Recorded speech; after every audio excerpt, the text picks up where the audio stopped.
Olá amigos da Leandro Stormer, eu sou Thiago Bizzi, esse é o Farol LS, referente ao pregão do dia 13 de setembro de 2015, hoje quinta-feira.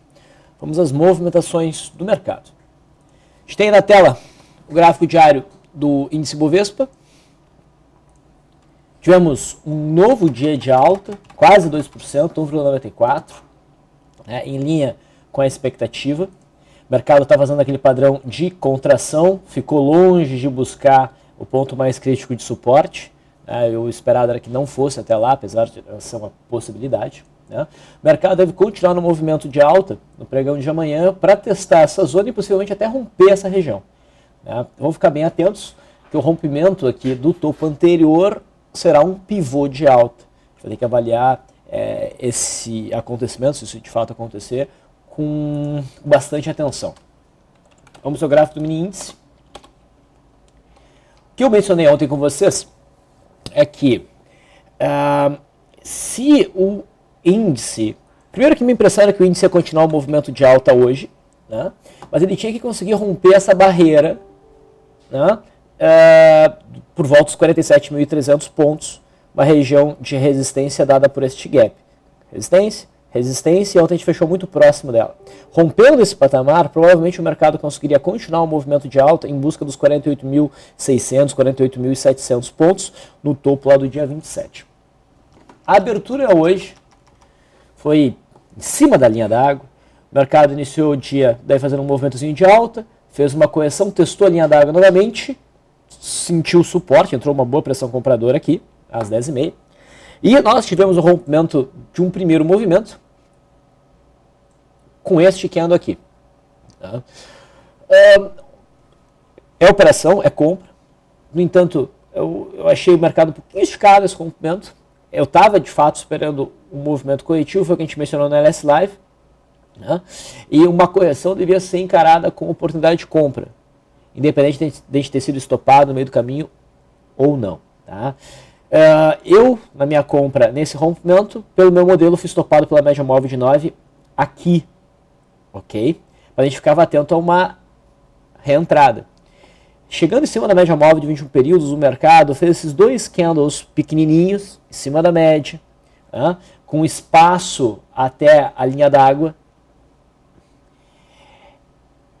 Os candles não mostram intenção de alta, a gente vê que as sombras superiores são mais altas. E aqui a gente encontra um bom ponto para scalp. Então a gente viu a possibilidade de vender com o mercado passando para baixo dessas mínimas para buscar a linha d'água. Na linha d'água, muito possivelmente o mercado seguraria para retomar o repique. Se a gente for para um gráfico mais curto, uns 5 minutos, vai ficar muito fácil essa venda. A gente vê um mastro e bandeira que foi rompido aqui, inclusive com bom volume.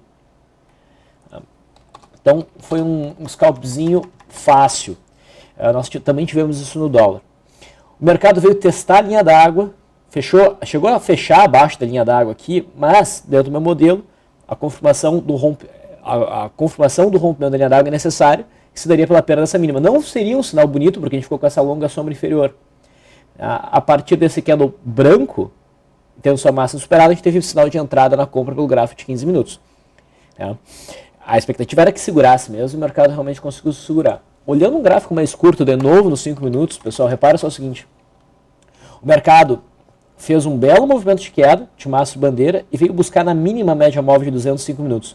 Independente da média móvel de 200, independente de ter feito mastro bandeira, olha esse candle branco, e olha o volume que ele apresenta. Aqui era um ponto para entrada, de forma mais agressiva que a gente estava aqui embaixo. Carregando a operação pela média móvel de 9, uma vez que rompeu a média de 9 para cima, não teve sinal de stop até o fechamento. Para amanhã, a expectativa ainda é de alta. Repare o seguinte, a gente teve o rompimento dessa região, e o mercado testou essa região e essa região segurou os preços. A gente pode ajustar agora o suporte para cá. Suporte agora, importante, em 47.025 pontos, 47 mil pontos, e boas chances do mercado romper essa região aqui no pregão de sexta-feira e vir buscar este topo aqui, certo? O mercado americano também vai se encaminhando aí para o cenário de contração no gráfico diário, né, repicando. Era o que eu esperava, a gente ainda está muito distante da média móvel de 20 períodos, então deve ocorrer ainda alguma pressão compradora. Esse é o gráfico do índice Dow Jones, esse é o gráfico do S&P 500 futuro. Não fechou tão bonito, está dando um processo de contração, a gente pode ter uma quedinha aí na sexta-feira, enfim, mas isso ainda vai estar dentro de um processo de contração. O mercado deve passar por um período, né, de um movimento mais errático para depois se definir ou pelo rompimento desse topo ou pelo rompimento dessa zona de suporte. Fica mais fácil o rompimento do topo, estaria mais próximo. O dólar chegou a subir hoje mais 1,5%, bateu 13,85, 13,85, tá? Mas virou e acabou fechando com um candle pesado, preto, fora da banda de Bollinger e com uma distância de mais de 30% da média da volatilidade em relação à média móvel de 21 períodos. Tá? Para ser perfeito, teria que ter pego a projeção desse canal de alta. Não pegou. Para ser mais perfeito ainda, a gente teria que ter um sinal de reversão em cima da extensão, né, do Márcio Bandeira lá em 3,92, 3.923, para ser mais exato. Mas isso aqui é um sinal que se enquadra. Tá? A gente, em tese, teria posições compradas a partir do dia 25 e depois a partir do dia 28. Essas operações já ofereceram ganho, a gente estaria ajustando o stop para baixo da nova mínima. Então, abaixo da mínima de hoje já teria um stop para a operação comprada. Só que, pela configuração do gráfico, eu vejo possibilidade para virar a mão. Não está no ponto fantástico, né, mas é um sinal tecnicamente consistente para virar a mão, se houver a perda mínima de hoje, quinta-feira, no pregão de sexta. Tá? Então a gente pode buscar a operação na ponta vendedora com stop pouco acima da máxima de hoje. Tá? Não estou dizendo que o dólar estaria fazendo o fim da tendência de alta. Ele pode corrigir um pouco e ainda voltar a subir para buscar essa região aqui. Tá? No intraday, o dólar abriu em gap de alta, fez um primeiro movimento, rompeu o primeiro movimento. Gerou compra. Na correção, pediu ajuste de stop dentro de uma modelo pela média móvel de 9. Ficou até com cara que ia retomar alta, só que aqui, pessoal, é difícil vocês entenderem, porque o peso desse candle aqui fica mais claro quando tu vê ele acontecer. Estava entrando uma boa pressão compradora e de repente a virada da pressão foi muito brutal nesse candle aqui. Né? Gerou stop dentro do método BIS, né? E ficou com uma cara, inclusive, de venda para buscar a linha d'água. Então teve uma oportunidade de scalp que é difícil de explicar agora. O mercado fez esse candle e boa parte do começo desse próximo candle aqui, o mercado ficou operando um pouquinho abaixo dessa mínima, ficou operando com a cara que ia cair, até que, pá, teve a pancada e o mercado veio buscar aqui a linha d'água. Então dá para fazer um scalp curto aqui. Sucesso. A linha d'água é suporte. A gente poderia buscar a operação de compra em cima da linha d'água. E a gente teve uma operação, olhando, pelo menos fazendo a mesma técnica ali do mini índice, olhando o gráfico de 5 minutos, teve esse candle branco, superação da massa permitiu uma entrada. Né? Não teve a mesma configuração, porque o volume não foi alto, tão alto quanto no mini índice, mas dá para se arriscar com stop curto. No entanto, essa operação foi estopada. O mercado não fluiu aqui. Imaginava um repique mais amplo, né? Mas o mercado não conseguiu fluir e depois acabou estopando. Esse candle aqui fechou rompendo a linha d'água. Pelo método Leandro, houve operação aí. Deixa eu até fazer uma pergunta para o Vlad aqui. Vlad, o dólar deu gain ou deu loss? Que não peguei o stop. Entrada na venda, deu duas entradas. Deu duas entradas. Tá. O stop dessa operação de venda de rompimento de linha d'água ficou onde que eu não lembro? Porque aqui era o stop mínimo, ficava meio curto, teria sido estopado. Ficou acima do candle das 11h45. 836. Ah, tá. A gente usou... Quem dá essas operações do método Leandro é o Vlad, por isso que eu não fico tão a par. Mas o stop aqui, a operação acabou então indo para o gain. Tá? Dentro do meu modelo, eu não vi trade rompendo de linha d'água aqui, porque eu uso a confirmação. Né? Não houve a confirmação, o mercado se afastou demais, a perda essa mínima depois não seria uma venda. E aqui, esse novo rompimento de linha d'água já não é a mesma coisa, o mercado já desconfigurou. Tá? Bom, então foi isso que aconteceu no dólar, ele fechou bem próximo da mínima, ficou com uma cara de prosseguir no movimento corretivo no pregão de sexta-feira. É uma correção dentro da tendência de alta. Olhando aqui o gráfico intradiário do dólar, tá? A gente tem suporte no topo do dia 31. Deixa eu até fazer uma retração aqui, ver se bate alguma coisa. Bate. Mas, Bizi, por que não está aqui embaixo? É uma outra possibilidade, mas quando tem um gap, eu gosto de usar esse espaço até o gap mais importante. Tá? É mais importante do que esse aqui, por exemplo. Ok?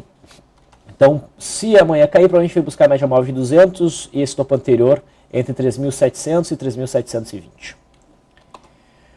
O juro também dá sinal de reversão.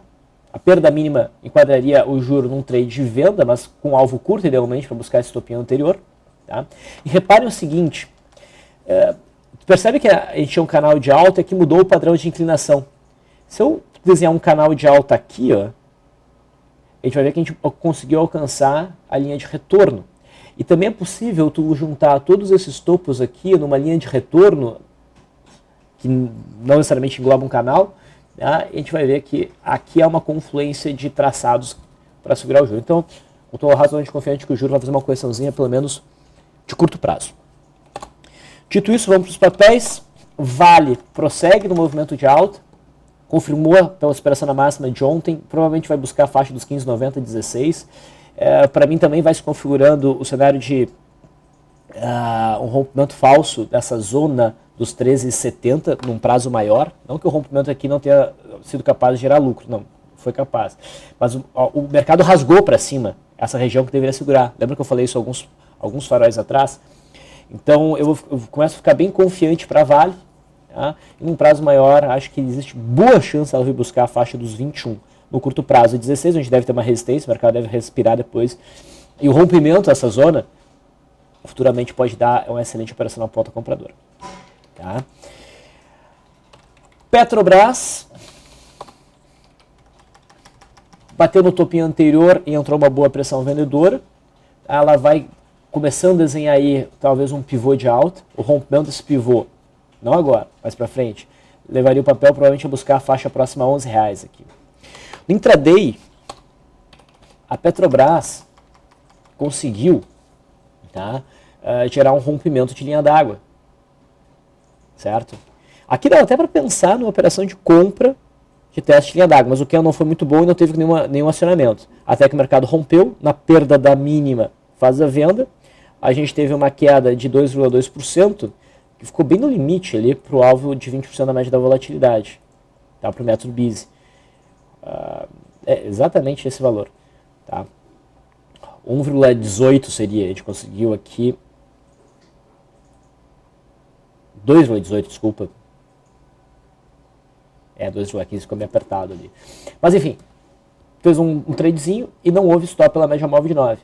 O cara poderia carregar até o final do pregão e fechar aqui. Se fechou aqui, fechou próximo dos 0 a 0, se não conseguiu tirar algum lucro dessa quedinha. Petrobras, com a perda mínima de hoje, na sexta-feira, até poderia abrir espaço para uma venda de correção, tá? Mas eu não acho que seja o ponto para isso. Ela tende a ficar bagunçada, andar meio de lado aqui, não teria muito espaço para essa operação. Eu posso estar equivocado, mas essa é a minha impressão. Gerdau testa o topo anterior, a resistência que a gente tinha identificado ali, 6,26, faz um candle feio. A venda é até possível, mas eu não gosto muito dessa ideia de venda, não. Tá? Não acho que vai subir, mas também não acho que vai cair muito. CSNA tem mais espaço para subir, tá conseguindo romper aqui as médias, chegou nessa resistência, mas ela não é significativa, não tem cara de queda e pode prosseguir no movimento de alta até 4,48, que é a resistência mais forte. Quem do setor ficou com uma cara de venda, é aceitável buscar a venda, bem aceitável, Uzi Minas, bateu no fundo anterior importante aqui de 13,36, tá? Fechou na mínima, volume na média, a média de 21 períodos aqui está batendo forte no preço. Então a perda da mínima de hoje abre espaço para uma operação de venda, swing trade, operação short em Uzi Minas. Setor bancário, se vocês acompanham ali os trades que eu posto na página do Farol, viram que tinha orientação de compra para Banco Bradesco, se houvesse operação na máxima de ontem. Foi acionada essa operação e Bradesco agora vai rumando em busca pelo menos da média móvel de 21 períodos. Tá? Pensando em prazos maiores, Itaú está bem melhor, porque Itaú não rompeu esse suporte primário que Bradesco rompeu. Já expliquei isso da outra vez. Tá? Então, Itaú está melhor. Só que Itaú não enquadrou, não bateu no fundo anterior para enquadrar uma compra aqui. Tá? Então eu espero que Itaú rompa esse topo anterior para eu ter um pivô de alta. No intraday, Itaú deu um bom trade. A gente tinha essa zona aqui de resistência, uma fronteira do gap, junto com a média móvel de 200. O mercado bateu ali, corrigiu. Tá? E aqui, ó, em cima da linha d'água, ofereceu essa compra por correção. Se o cara achou complicada a operação aqui, beleza. Mas a gente falou na Last Live que não podia ignorar pelo menos esse candle, esse rompimento, porque aqui rompe claramente, é uma compra clássica de resistência em gap, que é sempre mais interessante, com 2 testes, bonitinha. Uma boa entrada de volume. Tá. E já saiu a notícia negativa para os bancos, né, que pode ter levado essa queda mais forte nos últimos pregões aqui, que é o aumento de imposto lá sobre os lucros dos bancos. Então, caminho livre para o movimento de alta, e Itaú fechou na máxima. Tá? Banco do Brasil está testando aí uma zona importante de suporte. Espera aí, deixa eu fazer uma coisa aqui. Ok. Que é essa região que nós tínhamos aqui, né? Não dá para dizer que rompeu, ela está ali. Aí no gráfico diário veio testar o fundo anterior. Não tinha um candle amigável até ontem. E hoje tem um candlezinho amigável para uma alta. É o fechamento da máxima, candle branco, maior volume, sombra inferior. Então agora, Banco do Brasil fica com o aspecto de Bradesco ontem. Superação da máxima de hoje, na sexta-feira, abre espaço para uma compra em Banco do Brasil, porque provavelmente o Banco do Brasil vai repicar em busca dos 19, para buscar pelo menos a média móvel de 21 períodos. Nem que seja só uma contração, para depois o mercado voltar a cair, o que eu não acredito, tem espaço para uma alta. Tá? Muito bem, outros papéis que a gente pode mencionar. Ambev rompe um maço de bandeira, rompe também um pivô de alta, para mim isso aqui é compra. Ok? No semanal, Ambev, que é um baita papel, também está bonito, tem um candle de ignição aqui, que está selecionado bem em cima da média móvel de 20 períodos semanal. Eu sei que a gente está relativamente próximo à resistência, mas para mim é um trade bem válido. Junto com o Banco do Brasil, nós temos BBSE3, Brasil Seguridade. Também se enquadra num trade parecido. A superação da máxima permitiria a compra, pelo menos para buscar a média móvel de 20 períodos, ali próximo dos R$30. No caso, eu prefiro o Banco do Brasil. Bematech fez um movimento muito bizarro, uma coisa que é raríssima na análise técnica. Tá? A gente deu uma venda aqui em Bematech, ela alcançou a RP, estava ajustando o stop, e de repente ela fez um gap de quase 40%, não, uns 40% de alta, que gerou stop e colocou a operação no prejuízo. Mas não foi um prejuízo absurdo, né? Não, em cima da carteira foi 1%. Fez uma alta de 40%, uma perda de 40% no papel, gerou uma perda de 1% na carteira, porque estava sendo usado o manejo de risco, que é bem importante. O papel consolidou aí uns 15 pregões e agora está rompendo essa ilha para cima. Para mim é compra. Bema, que tem uma liquidez um pouquinho mais blé, né? Então tem que ir com cuidado, a gente já viu esse movimento bizarro. Tende a buscar a faixa dos 11,30. Fibra. A gente viu a Fibra romper, ela já fez um bom movimento e agora parece, o candle de hoje sugere que a gente vai ter um processo corretivo para trazer os preços de volta dentro da tendência de alta, por topo anterior, que dá suporte por volta de 50,70. Tá? Que mais? Hipermarcas. Hipermarcas, a gente conversou, eu acho que foi aqui no Farol, tá? Que hipermarcas, o fato de ter chegado tão próximo desse suporte aqui, dos 15,70, e não ter chegado lá, ficar cabreiro em relação ao papel, sentindo uma boa possibilidade do papel dar um jeito de bater naquele suporte, porque é isso que os preços geralmente fazem. E o papel deu um jeito de bater no suporte, né? A gente conseguiu então bater aqui nos 15,70, não há sinal de reversão ainda em hipermarcas, mas esse é um fundo importante do papel. Tá? Então eu ficaria já atento a hipermarcas daqui para frente, para algum sinal de entrada de pressão compradora que possa permitir compras. Tá?